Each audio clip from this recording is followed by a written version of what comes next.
Good morning. This is the Blaine's World podcast that can be found each week on Facebook, YouTube, and LinkedIn. You can also listen in on Spotify or Apple Podcasts. You get more information and listen to previous shows at our website, which is blainesworld.net. I'm your host, Blaine Greenfield, and I'm here in my Zoom studio in lovely downtown Fairview, North Carolina.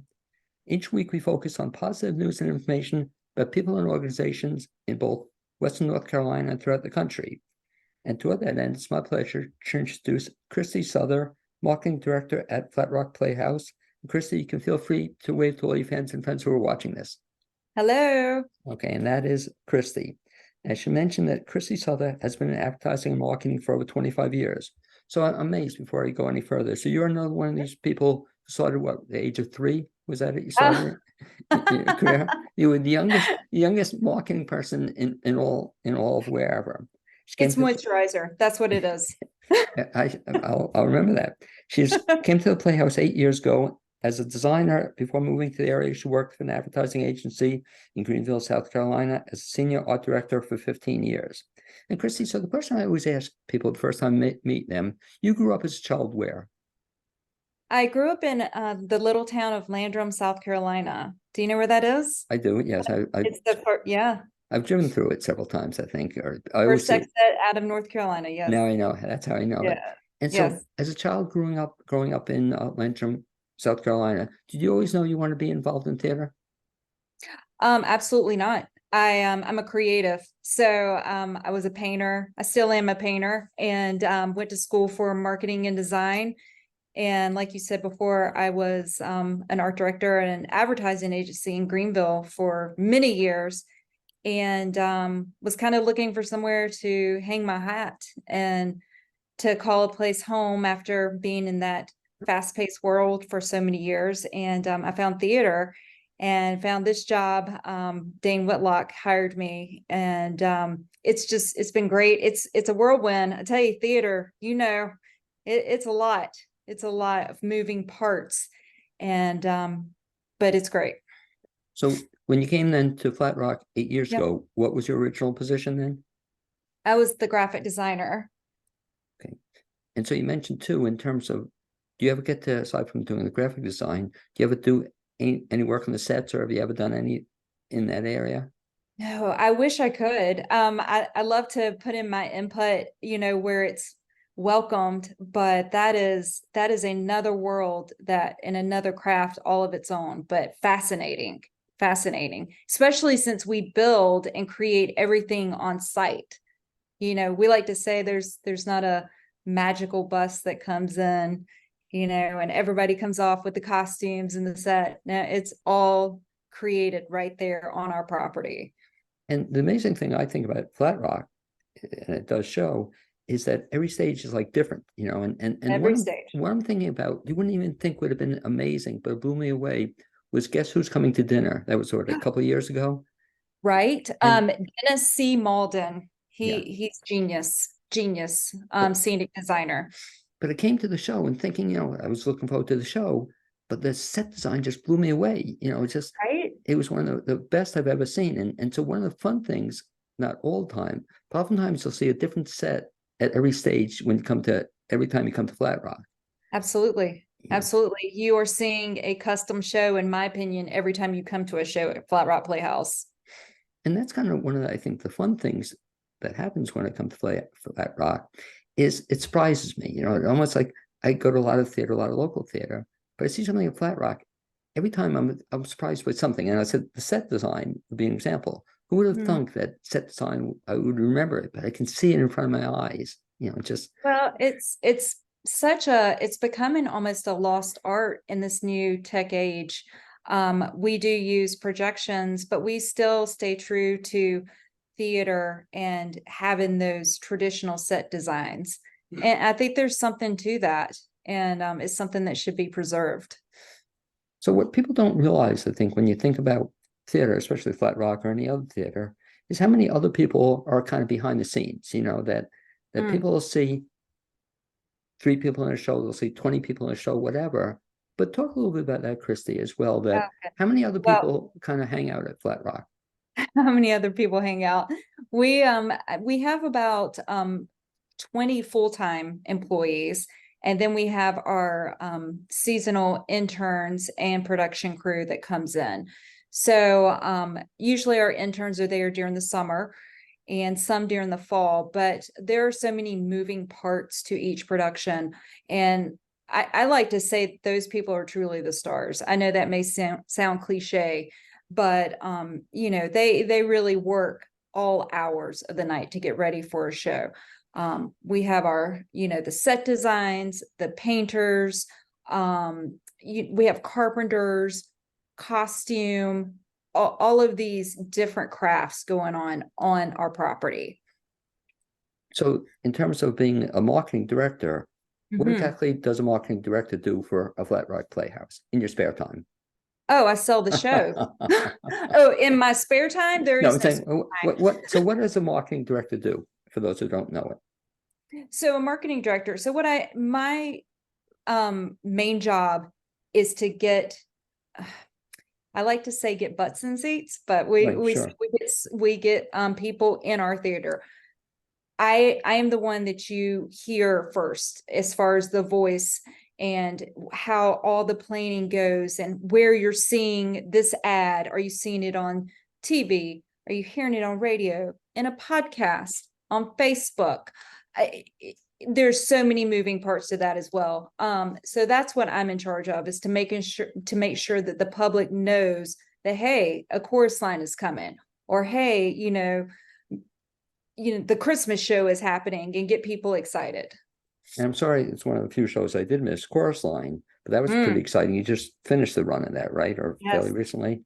Yes, we did. And it's funny, I told so many people I was embarrassed to admit that I had never seen a chorus line until Flat Rock Playhouse. And they said, oh, no, that's not it. That's not embarrassing at all. There's a lot of people that haven't seen it. Being one of the longest running shows on Broadway. So when I saw our production of it, I was like, oh, this is my favorite show. But well, I'm kind of like you. I'm very, once I get married to the people that are in the show and I get to know them, I'm all in. And that's one thing about our actors. I'm fortunate every day to be able to almost hang out with them and see their process. They are seriously some of the nicest people. And once you get to know their personalities, it just makes you enjoy their craft even more. Now, Chorus Line, as an example, had Flat Rock done that years ago? We were going to do it before we closed down for COVID, and we had to cancel. So this was one of the shows that we revived before COVID. Was this the first time it was ever run at Flat Rock? I believe so. Yeah. Okay. I believe so. And talk a little bit about that, Christy, if you would. So the history of Flat Rock, you've been around for a few years, I would say, right? I've been around a few years, yeah. And how long has the theater been in existence? So it was founded in 1952, and it originated under a retired Barnum and Bailey circus tent. And then it grew into this state professional regional theater. The Lowndes House, which is on property, is a historic building that was originated as a B&B, and now it holds offices and actor housing. But yeah, it's definitely a historic landmark in Flat Rock, North Carolina. And so the facility also has more than, it has the main stage, but talk about the other stages it has there. It has another stage. We have 12 active buildings. That can be anything from actor housing. That's another thing, is we house all of our actors and some of our interns on property. A lot of people don't realize that we have a 14-acre property, which is, people come there like, oh my gosh, I didn't know that you guys had all this, because people just see the main stage when they come in. So we do have 12 buildings. That includes concessions, gift shop, administrative offices, a shop, along with some other things. You also have very impressive gardens, or you see the... Yeah, the gardens are maintained by our local volunteers that are associated with the North Carolina State Masters Gardener program.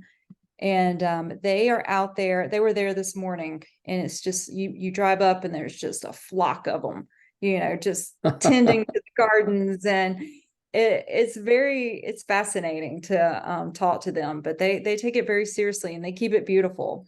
And it's beautiful to watch as well, just to Yeah. see the gardens. But also, you mentioned something else too. You talked about different stages. So I know you have the main stage. I've seen Mhm. many shows there. Then you have where you do musicals. That's a different facility. No, we present everything at we call it the Lehman main Okay, the stage. main stage. Yeah. Yes, and we did used to have the facility the downtown that we did some shows in, but we've consolidated everything to Flat Rock, in Flat Rock, North Carolina, right there in the town in our main stage. And something else you've done, which I haven't gotten to see yet, but it's very exciting. You have the main stage, which is a very impressive facility. But you also have on the main stage, you started, I think it was last year, a black box series. And explain that if you would. Yes. Yes. So the Black Box series it's very unusual. I'm not sure if you're familiar with what a Black Box I am, series is. yeah. Okay, so it is basically where the audience sits on stage. It's a theater in the round. It's, I'd like to call it immersive, but sometimes that scares people because they're, oh, am I going to have to act? No, no, no.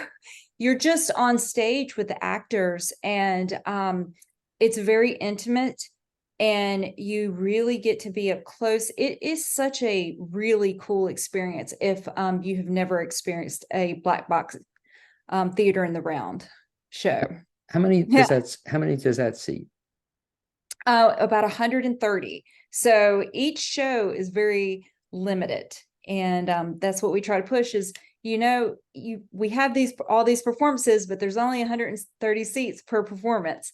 And that's to keep it intimate and to keep in the respect of what the black box is. And if you would compare and contrast that then to the main theater seats, how many? About 450. Okay, so it's quite a difference in terms of, the experience you'll get. Also in terms of, I guess, the seat you're going to have. Every seat's going to be a great seat, right? You're going to be right there, up close and personal with, the whole what's happening around you at that time. So it is very, very cool. I want to put you on the spot here a little, Christy, but you were telling Sure. me off the air that I'm going to want to see the upcoming show, and we'll talk about that in the Black Box Theater session this season. And tell me why and when does that open up? So we are proud to present Shakespeare's Macbeth. What's exciting about this, not only is it the Black Box series, is that it's the first time that we will be doing Shakespeare on stage. And so this is not going to be like your typical Macbeth. Now, you are going to have the Macbeth, everything that you experience with the beautiful dialect and everything. But Lisa K. Bryant is directing and creating this Macbeth. And it's very special because she is setting it in a contemporary rural Appalachia under siege and new and fictional civil war. Oh, so did you get all that? Yeah, interesting. No, just the premise of it, I like. Yeah. Yes, it is. It's a mouthful, but it's funny because I've been, my office was right next to Lisa. And so I've been watching her creative process, and she's so excited about it because it's like, oh my gosh, I could do this, and I could go this way, and I can go that way. And just watching her just try to, get all of this in her head to get it out on stage to present to you guys, I'm telling you, it is going to be phenomenal. So what you can expect is when you walk in to the main stage, you're going to walk up a ramp onto the stage, but you're going to be immersed into the woods almost. Did you ever see Ozarks? Sure. Yeah. Think of like where Ruth lives in Ozarks. That's the world you're stepping into. Okay. But Macbeth. When does that open? October 6th to the 22nd. Oh, so it's a very short run then. Very short run. Only 130 seats per performance. October 6th to the 22nd. And talk a little bit about the runs you have at Flat Rock, because it's kind of interesting compared to other local theaters. At Flat Rock, you have shows that run typically on what days and nights? So typically we have shows, they run on Thursdays, Thursday matinee, Thursday night, Friday night, Saturday matinee, Saturday night, Sunday matinee. So That's our typical schedule. That's quite an ambitious run for an actor to be in. It's just Tell me about it. a 2-week period of time. Well, in the show that we just finished, The Girl on the Train, which did so well, and people really came, that was pretty innovative for us, that production, because it was a little more risque, I guess, but it was based off of, the book and the movie as well. But my point in that is that we're taking a lot more risk, and that's what theater's about, to give people that. And to your credit, and as an example, compare and contrast to another show that you just ran, very successful, Chorus Line. But Yes. you knew, for example, I guess, I won't say your job was easier, but you kind of knew that was going to be, I guess, quote, easy sell, and that people know Chorus Line and they want to see it. Whereas this, nobody knew the show, yet it went well. It did. It went well, which was encouraging, for us, considering that we would like to bring more titles that, of course, give, everybody what they want, a Chorus Line and, the shows that we all love, but also share with the public some theater that they may not be able to see. The Girl on the Train was a Southeast premiere, and you're not going to be able to see it again in the Southeast. So that's one thing I really am proud of Flat Rock Playhouse is, why I'm so excited about Macbeth is I know this has not been done this way Right. before, and that this is going to be a new experience for anybody. And it may open somebody up to Macbeth that may not, like it as much. And we are having school shows. So we are sharing this with schools around, Henderson County and beyond as well. Now, I don't know if you have it in front of you, but can you share the cast of the play yet, or do you have it in front of you? For Macbeth, let's see. Okay, well, Let's see if I know anybody. your favorite person's in it, Scott Treadway. Oh, okay. Now you're really twisting my arm. I'm just saying. So that's number 2 reason why you have to come see it. One, because it's cool. Second, because Scott Treadway's in it. Now, I'm not really sure if, a lot of your listeners. It's okay. If I don't know them, that's okay. Then most of the people, yeah. Oh, okay. So Nats Agree is in it. He is a Flat Rock Playhouse favorite. He was Jerry Lee Lewis in $1 Million Quartet. Okay, now I do know him. Yeah. Okay, so is that number 3 reason that you're going to come see it? Go ahead. Some other people that are in it, Chloe Fox, she was in A Chorus Line. David Lind, he has been to the Playhouse many times. And I'm trying to see if I could see anybody else. There's nine people, but there is, we get a lot of our actors from New York as well. So, and Christy, talk a little bit about that too, because that's again one of the things that makes Flat Rock so exciting for folks is that you use all professionals, almost all equity performers, not that's all the time. And so explain to folks who don't know what that actually means, in terms of the actors. So as far as the equity goes, so that's it's basically the equity group that we it's to keep how can I put this? I'm getting a little jumbled. So it's to ensure that you guys are getting professional actors. Does that make sense? Yeah. So go ahead. No, I think people can see that when they see, everyone hits it, every performance, are all that outstanding. And you really have to work hard for that equity card. So it just proves how, we have a lot of talented actors, local actors as well. But, this is what they've worked hard for. And, they take that seriously and as well as we do. So we honor their equity requirements, and we're able to bring those to the State Theater of North Carolina. And so when somebody comes on board, they actually come in, how long is the rehearsal practice? And then they actually live there for Yeah, that they live time. on property. So the rehearsal is usually about 2 weeks. Sometimes it's shorter than that, but usually about a week and a half, 2 weeks. And so people don't realize, that's why I love supporting live theater, because you don't realize how much time and effort goes into this. And then, like you were saying, how many people behind the scenes, so you see the 9 actors, but 20 other people are supporting it and putting it on. And just for nine or 10 performances, whoever it is, it's quite a production to come in 2 weeks to get it down. Had you ever acted? No, Okay, they won't because let me do that. no, because I say I'm just marvel. I marvel at people can do this and Me come in too. 2 weeks and get everything.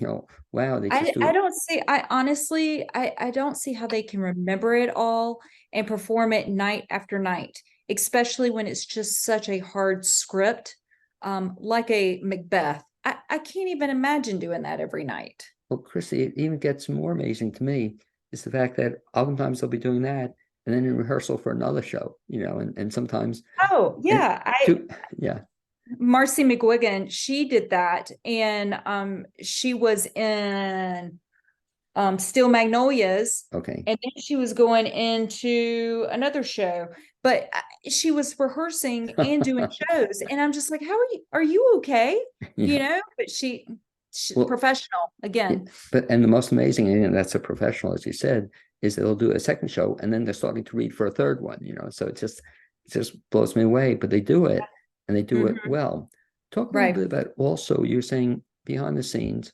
So every show works with a lot of professionals, but you also have a lot of youth folks who support Flat Rock and help you out. And talk a little bit. I think I always see advertised. What is it? The apprenticeship program. What is that all Yes. about? So the apprentice program is wonderful. We have apprentices every summer that come in, and they basically they study under the actors, our artistic director, and they're able to be in several shows, 2 main shows. So they were in a chorus line, and they are going to be in the music of Dirty Dancing. But they also do Playhouse Junior, which is a whole nother podcast. So I think you will need to talk to Lauren Rogers Hopkins, our our director of education, at some point, because she is a wealth of information. But they do Carl Sandburg shows, Rutabaga down at Carl Sandburg, and that's over for the summer. But they do everything. And again, I don't see how they do it, but they're getting experience, they're learning, they're working towards, what they want as far as an actor goes, or, a dancer, lots of dancers as well. By the way, at your Queens introduced me to that other person you just mentioned. I'd love to do a show on that. And I think that was my very first introduction to Flat Rock. We just moved here, I don't know, 15 years ago, and we saw the play at the across the way, the Sandberg show, Oh, yeah. Yeah. and so that's still being shown. That's kind of Yeah. cool. So these are the apprentices Yeah. do that as well. So that's kind Yes. of a fun thing to see. And let me ask you this in terms of folks want to get involved in Flat Rock, and we should talk a little bit about that too. That you have apprenticeship program. You also have you welcome volunteers. Is that correct? You invite people to. Yes, we love our volunteers. So we have several volunteer opportunities. I don't know if you know this or not, but every employee at Flat Rock Playhouse parks. So at shows, we park every show. Well, not every show, we Right. sign up. But it's funny, I will be out there parking. Our production manager, Adam Goodrum, will be out there parking. And it's funny because people drive up there, oh, do you love your job parking? I'm like, this is not my job. It's my job, but it's not my job. No, thank you. I So didn't know that because God's honest truth. The very first time I saw Lisa Bryant out there one time, I said, yeah, Lisa, what are you? She's parking what are you cars. doing? But that was so cool. No, I didn't realize that. That's what we What, do. So we get volunteers to park. We have they can be in the Feed Me program, which feeds the apprentices and interns meals, transportation to where they go and get the actors from the airport, which is very cool because then they get to have one-on-one and talk to the actors, and they really like that. And then we could not really do shows without our ushers. And our usher program is very robust and amazing. And our box office really handles that as well. So if people want to sign up for, and by the way, you mentioned a great opportunity for people to get to find out about theater. If they want to sign up as an usher, what do they do? Well, you can contact our box office at 864. I'm sorry, that's my number. Right. 828-693-0731. Or you can also look on our website at flatrockplayhouse.org. And they'll have a section for volunteers? Absolutely. Okay. And so talk, if you would also, we're coming down to the tail end of the season, but we still have a couple of exciting things coming up. I know you have the one show that blew me away last year was the Christmas show. And talk about what that is, because every year that's a little bit different. It's a little different every year, but kind of, the same, because we like to give people the tradition and to know that they're coming to the Christmas show and that they're going to expect the wonderful singing and the dazzlement of Christmas. And I don't know about you, but every year that kind of kicks the holidays in gear for me, is once I see the Christmas show, and it's all your holiday favorites that you love to hear. And it's just a good time. It's it's just a feel good production. But what made it so much fun for me, and I had never seen it before, was it was like a variety show. It's like an old fashioned, kind of is. And you have some comedy, you have some singing, dancing. It's really spectacular, if nobody's ever seen it before. And so that's done. You do that every year, Christmas show? We do. Yeah. Pretty much we try to, our main objective is to entertain, just pure good holiday entertainment. And then you mentioned one other show off the air right before the actually two shows, but right before the Christmas show, there's one other thing you're doing. Yeah, I'd like to mention it's called Slowpoke. Yeah, that's what I want to ask about that. Yeah. Yeah, it's called Slowpoke, and it's the true story of the tortoise and hare. This is our music director, Ethan Anderson, wrote and created this, and he created it for Playhouse Junior.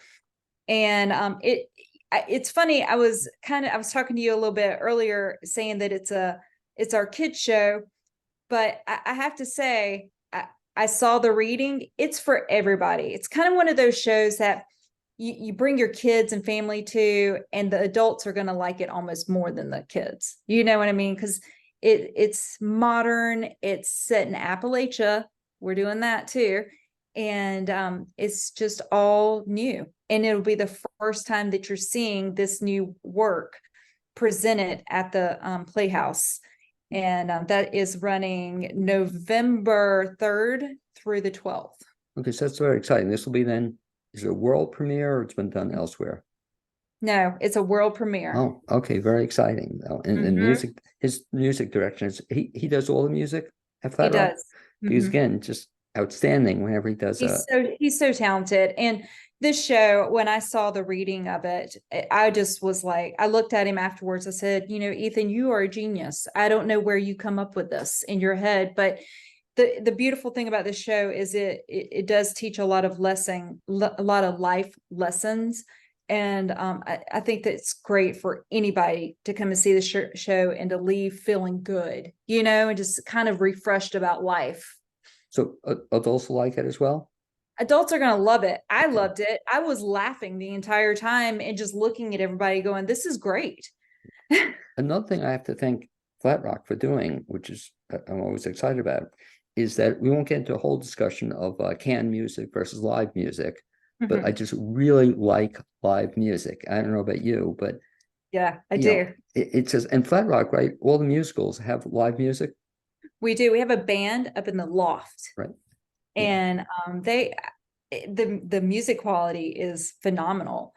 And I feel like that they need to be, they'll come down, at the end of the show, wave, but it's very important that everybody looks up and sees, hey, that's where the beautiful music's coming from. Well, I'm glad you shared that, Christy, because Yeah. one of my beliefs is that, a lot of theaters save money. They don't do the live music, but it'd be like the same thing too. We could also do lip syncing to the actors. If we don't have, if you can do that to the music, why can't you have actors do the same thing too? But it's not the same. To me, Again, that's why I feel like that Flat Rock Playhouse is special, because we're bringing quality craft theater to you. That's, again, not just pulled out of a can. This is something that you'll never see anywhere else, because it's all custom. It's kind of like a boutique. You're not going to see the same show anywhere else. and to So point out one other thing, another reason I mhm. love Flat Rock is that it's not the same old, same old. Even if you take a show like Chorus Line or any other show, Hmm. the reason I love local theater is because it feels real. It feels, done for me, almost like you said, personalized approach. Whereas I used to go to a lot of Broadway shows, and I almost prefer something at Flat Rock or a local theater because, first of all, 2 week rehearsal period, and then they're doing it, and then they're done with it. But it's really a different feeling. They're not walking through the motions, I don't feel, and so I just love that. Agreed. And Agreed. I like what And you told. it's more important than ever to support live theater. It's, we've been through it, and we still are going through it. And it's been a struggle since COVID, but we've made it, and we're here, and we're going to be here. And I can honestly tell you that 2024 is going to be even more exciting. And I want to, but I won't put you on the spot. I want to know about the 24th season. I can't. Yeah, but you'll tell me about Can't. it as soon as you. Oh, I want to Know. come back and talk to you about it in full, because I Because think you're excited. because I always like hearing about the season. So please remember to do that as well. Let me just ask you Okay. one other time, Christy. So folks want to keep in touch with Flat Rock Playhouse. I guess there are several different ways. First of all, they go to the website. You also have a mailing list. Is that correct? Yeah. Yes, you can subscribe to our newsletter, which Okay. I send out very regularly. So it keeps you up to date on what shows, what's happening. You get to see the cast list and just get a little insider scoop. And by the way, very well done. Not because you did it, but just I always look forward to getting it because again, a lot of theaters I don't think promoted enough the cast list, and I kind of look to see who's going to be in a show. So if you go to the website. Website again was what? It's flatrockplayhouse.org. You can also find us on Facebook and Instagram at FR Playhouse. And our number is 828-693-0731. Okay. And I can just guarantee folks that if they come to Flat Rock Playhouse, they're going to have a good time. It's that simple. Because again, anything I think I've ever seen, I've enjoyed, so just whatever you guys do, just keep it up. Thank you. Well, thank you so much. And we hope to see you back out there soon. Okay, Christy, and be well. And I'd like to also thank not only you for being my guest on this edition of the Blaine's World podcast, but also my producer, Cappy Tassetti. And I'm going to sign off, but if you stay with me, as soon as we sign off, we'll wrap up. Thanks, Christy. Thank you so much.